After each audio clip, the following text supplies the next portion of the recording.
অনুসরণ করা, যার ইত্তেবা করা, যার আনুগত্য করা মহান আল্লাহ ফরজ করেছেন। যার আনুগত্য করাকে আল্লাহর আনুগত্য বলে আখ্যায়িত করেছেন। যে ব্যক্তি রাসূলুল্লাহ সাল্লাল্লাহু আলাইহি সাল্লামকে মানল, সেই ব্যক্তি আল্লাহকে মানল। যে ব্যক্তি রাসূলুল্লাহ সাল্লাল্লাহু আলাইহি সাল্লামের নিয়ে আসা দ্বীনের উপর, পথের উপর চলল, সেই ব্যক্তি আল্লাহ পাক রব্বুল আলামিনকে পেতে পারে। এই হচ্ছে সিরাতে মুস্তাকিম, সরল সহজ পথ। যেই পথের কামনা করার জন্য, চাওয়ার জন্য দোয়া করার আদেশ প্রদান করেছেন আল্লাহ পাক রব্বুল আলামিন প্রত্যেক নামাজে। ইহদিনাস সিরাতাল মুস্তাকিম আল্লাহ শিখিয়েছেন। এমন এক দোয়া যে দোয়া ছাড়া নামাজ কবুল হয় না, অর্থাৎ সূরা ফাতিহা ছাড়া নামাজ হয় না। যে সূরা ফাতিহা আমরা 5 ওয়াক্তের প্রত্যেক রাকাতে দোয়া করার জন্য আদিষ্ট হয়েছি। দোয়া করতে হয় আমাদেরকে যে আল্লাহ আমাদেরকে সিরাতে মুস্তাকিম দেখাও, সহজ সরল পথ, সোজা পথ, নবী করিম সাল্লাল্লাহু আলাইহি সাল্লামের নিয়ে আসা পথ, যেই পথের উপর তিনি চলেছেন, তার সাহাবায়ে কেরাম খোলাফায়ে রাশিদিন চলেছেন, তাবেঈন তাবা তাবেঈন চলেছেন, মুসলিমগণ যারা সৎকর্মশীল তারা চলেছেন, সেই পথ আমাদেরকে দেখাও। সিরাতাল লাযিনা আন'আমতা আলাইহিম, পুরস্কৃতদের পথ, যাদেরকে পুরস্কার দেওয়ার আল্লাহ তুমি ঘোষণা করেছ, সেই পথ। আল্লাহুম্মা সাল্লি আলাইহি আল্লাহুম্মা বারিক আলাইহি। আজকে আলোচনা করব আপনাদের সামনে উপমহাদেশ ভারত, বাংলাদেশ, পাকিস্তান, এসব দেশে, যেসব দেশের মানুষ আমরা, এসব দেশে প্রচলিত বিদাতগুলি সম্পর্কে। বিদাত সম্পর্কে রমজান মাসে ইফতার ক্যাম্পে কয়েকদিন বক্তব্য করা হয়েছে। তবে কয়েকটি ওয়াদা করেছিলাম ইফতার ক্যাম্পের ভাইদের কাছে যে প্রচলিত বিদাত, যে বিদাতগুলি আমাদের ঘরে ঘরে রয়েছে, আমাদের গ্রামে গ্রামে শহরে মানুষের মধ্যে প্রচলিত রয়েছে, এই বিদাতগুলি সম্পর্কে, বিদাতগুলিকে চিহ্নিত করার জন্য, শনাক্ত করে দেওয়ার জন্য, যাতে করে মানুষের জন্য বিদাতকে চেনা সহজ হয়ে যায়, ওই বিদাতগুলির কথা উল্লেখ করব। বিদাত সম্পর্কে নবী করিম সাল্লাল্লাহু আলাইহি সাল্লাম কি বলেছেন, এ সম্পর্কে যদি আলোচনা করা যায় তাহলে সেখানেই থেকে যাব। সেই আলোচনাগুলি আজকে না বাড়িয়ে শুধু ওই বিদাতগুলির কথা উল্লেখ করব, যে বিদাতগুলি আমাদের সমাজে ছড়িয়ে ছিটিয়ে আছে। কারণ যেসব ভাইরা, মুসলিমরা বিদাত করে থাকে, তারা সেই বিদাতগুলিকে বিদাত মনে করে না, সেগুলিকে ইবাদত মনে করে, অথচ সেগুলি ইবাদত নয়, বিদাত। তাহলে ইবাদত কি আর বিদাতি কি? জি, ইবাদত যা আল্লাহ পাক রব্বুল আলামিনের জন্য করা হয় এবং একমাত্র রাসূলুল্লাহ সাল্লাল্লাহু আলাইহি সাল্লামের তরিকা মোতাবেক করা হয়, রাসূলুল্লাহ সাল্লাল্লাহু আলাইহি সাল্লামের অনুসরণের ভিত্তিতে করা হয়।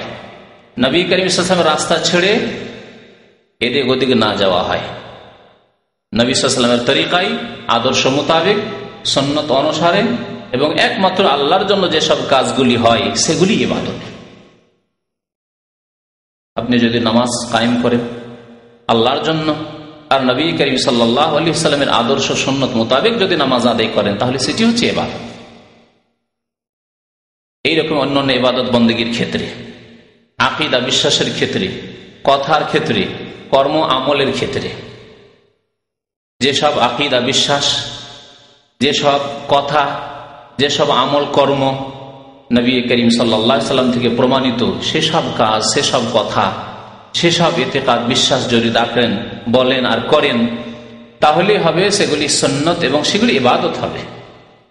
আর যদি নবী করিম সাল্লাল্লাহু আলাইহি সাল্লামের সুন্নতকে বাদ দিয়ে, তার আদর্শ রাস্তাকে বাদ দিয়ে যদি নতুন কোনো তরিকায় কোনো কথা বলেন, ধর্মের নামে, দ্বীনের নামে কোনো আকীদা বিশ্বাস রাখেন, কোনো আমল করেন, কাজ করেন, কিন্তু সেটি নবী করিম সাল্লাল্লাহু আলাইহি সাল্লামের সুন্নতের মোতাবেক নয়, সুন্নতের অনুকূলে নয়, সুন্নতের বিপরীত, সুন্নত দ্বারা প্রমাণিত নয়, তাহলে সেগুলি বিদাত হবে। যদিও আপনি সেগুলিকে ইবাদত মনে করে, নেকি মনে করে, ভালো কাজ মনে করে আপনি আদায় করছেন। এই বিদাত, বিদাত মানুষ শুধু কাজে কর্মে করে না। আমি ইঙ্গিত করেছি আমার এই কথাগুলিতে যে বিদাত মানুষের 3টি ক্ষেত্রে হয়ে থাকে। আকীদার ক্ষেত্রে বিদাত হয়ে থাকে, আকীদার ক্ষেত্রে মানে বিশ্বাসী বিদাত ভরা আছে। আপনার বিশ্বাসই হচ্ছে বিদাতি বিশ্বাস, ধর্মীয় বিশ্বাস। ইতিকাদ যেটাকে বলা হয় বা আকীদা বলা হয়, দ্বীনি বিশ্বাস, ধর্মীয় বিশ্বাস। ধর্মের নামে, দ্বীনের নামে আপনি বিশ্বাস করছেন, অথচ সেই বিশ্বাসগুলি নবী করিম সাল্লাল্লাহু আলাইহি ওয়াসাল্লাম করেননি, তার খোলাফা রাশিদিন ওইসব কথা বিশ্বাস করেননি। সাহাবায়ে কেরাম 1,24,000-এর বেশি রাদিয়াল্লাহু আনহুম আজমাইন, তারা এসব বিশ্বাস আকীদা রাখতেন না, এসব কথা বিশ্বাস করতেন না। তাহলে এগুলি ইসলামিক বিশ্বাস নয়, এগুলিকে বলা হবে বিদাতি ইতিকাদ বা বিদাতি বিশ্বাস। ধর্মের নামে অনইসলামিক বিশ্বাস, বিদাতি বিশ্বাস, বিদাতি আকীদা। তাহলে আকীদার ক্ষেত্রে, ইতিকাদের ক্ষেত্রে, বিশ্বাসের ক্ষেত্রে হচ্ছে এক ধরনের বিদাত। কয়েকটি বিদাতের কথা এই ক্ষেত্রে উল্লেখ করবো ইনশাআল্লাহ তাআলা। কথার ক্ষেত্রে, কথার দ্বারাও বিদাত হয়, কাজ নাই, কথার দ্বারা, জবানের দ্বারা আপনি বিদাত করছেন। কোনগুলি বিদাত? তাহলে যেই কথাগুলি ধর্ম মনে করে, ধর্মের নামে নবী করিম সাল্লাল্লাহু আলাইহি ওয়াসাল্লাম বলেননি, তার খোলাফা রাশিদিন বলেননি, সাহাবায়ে কেরামরা সেগুলিকে উচ্চারণ করেননি, বলেননি, সেগুলি আপনি ইবাদত মনে করে, নেকি মনে করে, সওয়াব মনে করে, ধর্ম মনে করে, দ্বীন ইসলাম মনে করে আপনি বলছেন, সেগুলি হচ্ছে কথার ক্ষেত্রে বিদাত। তৃতীয় হচ্ছে আমলের ক্ষেত্রে বিদাত, কর্মের ক্ষেত্রে বিদাত। এমন কাজকর্ম যেগুলি নবী করিম সাল্লাল্লাহু আলাইহি ওয়াসাল্লাম নিজে করেননি। যদি দ্বীন হতো, ইসলাম হতো, তাহলে প্রথমে তিনি করতেন, করেননি তিনি। তার খোলাফায়ে রাশিদিন রাদিয়াল্লাহু তাআলা আনহুম আজমাইন তারা করেননি, সাহাবায়ে কেরামগণ করেননি, তাবেঈন তাবা তাবেঈন করেননি। যারা ওই তাবেঈন তাবা তাবেঈন, যারা সাহাবায়ে কেরামদের অনুসরণ করেছেন, যারা খোলাফায়ে রাশিদিনের অনুসরণ করেছেন, যারা নবী করিম সাল্লাল্লাহু আলাইহি ওয়াসাল্লামের অনুসরণ করেছেন, তারা করেননি। স্বর্ণযুগ বলা হয় এই যুগগুলিকে, তারা করেননি। এমন কাজ আপনি করছেন, এমন আমল করছেন, অথচ সেগুলিকে আপনি ধর্ম মনে করছেন, দ্বীন মনে করছেন, নেকির কাজ মনে করছেন, সওয়াবের কাজ মনে করছেন, ইবাদতের কাজ মনে করছেন। এগুলি হলো কর্মের ক্ষেত্রে বিদআত। তাহলে তিন প্রকারের বিদআতের কথা শুনে রাখুন। আকীদার ক্ষেত্রে, বিশ্বাসের ক্ষেত্রে বিদআত, কথার ক্ষেত্রে বিদআত, বাচনিক বিদআত, আর আমলের ক্ষেত্রে, কর্মের ক্ষেত্রে বিদআত। বিদআত সম্পর্কে দুই একটি আয়াত আপনাদের সামনে বলি। আল্লাহ পাক রব্বুল আলামিন ইরশাদ করেছেন যে ওয়া মান ইউশাকিকির রাসূলা মিন বাদি মা তাবায়্যানা লাহুল হুদা ওয়া ইয়াত্তাবি গায়রা সাবিলিল মুমিনিন নুওয়াল্লিহি মা তাওয়াল্লা ওয়া নুসলিহি জাহান্নাম ওয়া সাআত মাসীরা। সূরা নিসার আয়াত নম্বর 115-তে মহান আল্লাহ ইরশাদ করেছেন যে যারা নবী মুহাম্মদ সাল্লাল্লাহু আলাইহি ওয়াসাল্লামের কি করলো? বিরুদ্ধাচরণ করলো। ওয়া মান ইউশাকিকির রাসূলা, আর রাসূল বলা হয়েছে, অর্থাৎ বিশেষ রাসূল। কোন রাসূল? শেষ নবী মুহাম্মদ সাল্লাল্লাহু আলাইহি ওয়াসাল্লাম, যার প্রতি কোরআনুল কারীম নাযিল হয়েছে এবং জীবনের প্রত্যেকটি ক্ষেত্রে যার আনুগত্যের আদেশ প্রদান করা হয়েছে, যার দিন সারা বিশ্বের মানুষের জন্য এসেছে, যার উপর যে কিতাব নাযিল হয়েছে সারা বিশ্বের মানুষের জন্য হিদায়াত করে আল্লাহ পাক রব্বুল সেই কিতাব নাযিল করেছেন। এখানে রাসূল মানে অন্য কোন রাসূল নন, বরং শেষ রাসূল মুহাম্মদ সাল্লাল্লাহু আলাইহি ওয়াসাল্লাম। ওয়া মান ইউশাকিকির রাসূলা, যে ব্যক্তি রাসূলুল্লাহ সাল্লাল্লাহু আলাইহি ওয়াসাল্লামের, মুহাম্মদ সাল্লাল্লাহু আলাইহি ওয়াসাল্লামের বিরুদ্ধাচরণ করলো, নাফরমানি করলো, বিরোধিতা করলো, না জেনে, না মিন বাদি মা তাবায়্যানা লাহুল হুদা, হিদায়াতের পথ, ইসলামের পথ, দ্বীনের পথ, কোরআন সুন্নাহর পথ সুস্পষ্ট হয়ে যাওয়ার পরে তার সামনে বর্ণনা করে দেওয়া হয়েছে। কোরআনে কারীমের তাফসীর মওজুদ রয়েছে, বাংলা ভাষায় কোরআন শিক্ষার ব্যবস্থা মওজুদ রয়েছে। এমন নয় যে কোরআনের অর্থই বুঝে না, বুঝার কোনো ব্যবস্থা হয়নি। কোরআন সুন্নাহর নির্ভেজাল কথাবার্তা তার কানে পৌঁছেনি এমন নয়। ভালো কোনো আলেমের সংসর্গে আসেনি যারা কোরআন এবং হাদিসের কথা বলে এমন নয়, শেখার সুযোগ সুবিধা ছিল।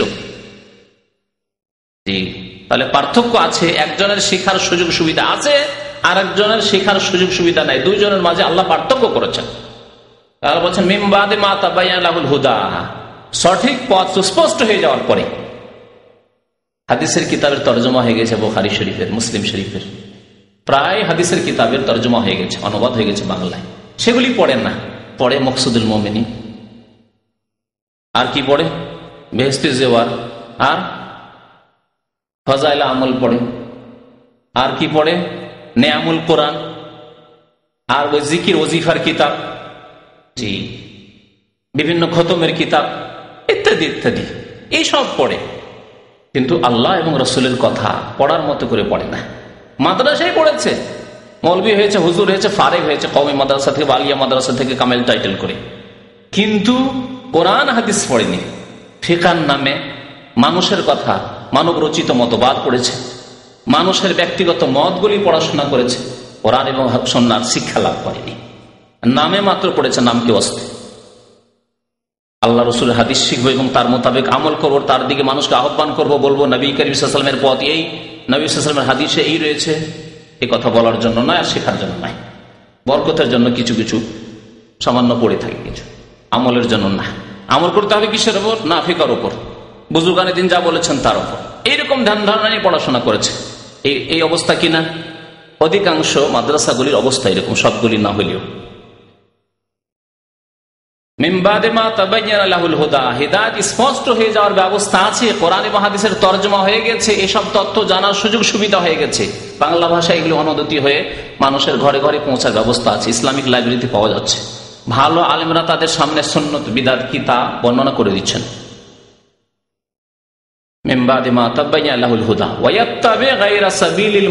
রাসূলের বিরোধিতার কথা আল্লাহ উল্লেখ করলেন, আর তারপরে মুমিনদের রাস্তা ছাড়া অন্য কোন রাস্তার অনুসরণ করল। আল্লাহ বলছেন ওয়াত্তাবে গায়রা সাবিলিল মুমিনিন, তো মুমিনদের রাস্তা, মুমিনের কোন রাস্তা? হচ্ছে আদর্শ রাস্তা।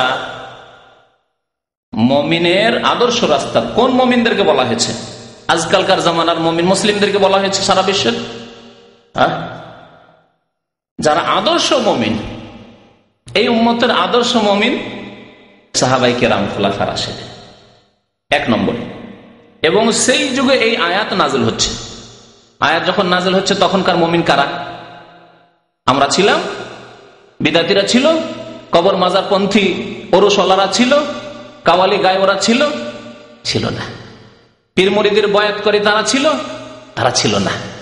তাহলে মুমিনিন কাদেরকে বলা হয়েছে? কোরআন নাজিল হওয়ার যুগে যারা মুমিন ছিলেন তারা হচ্ছেন একমাত্র সাহাবায়ে কেরাম। তাহলে এখানে আল্লাহ রাসূল সাল্লাল্লাহু আলাইহি ওয়াসাল্লামের সাথে সাহাবায়ে কেরামদের অনুসরণের কথা বলা হচ্ছে।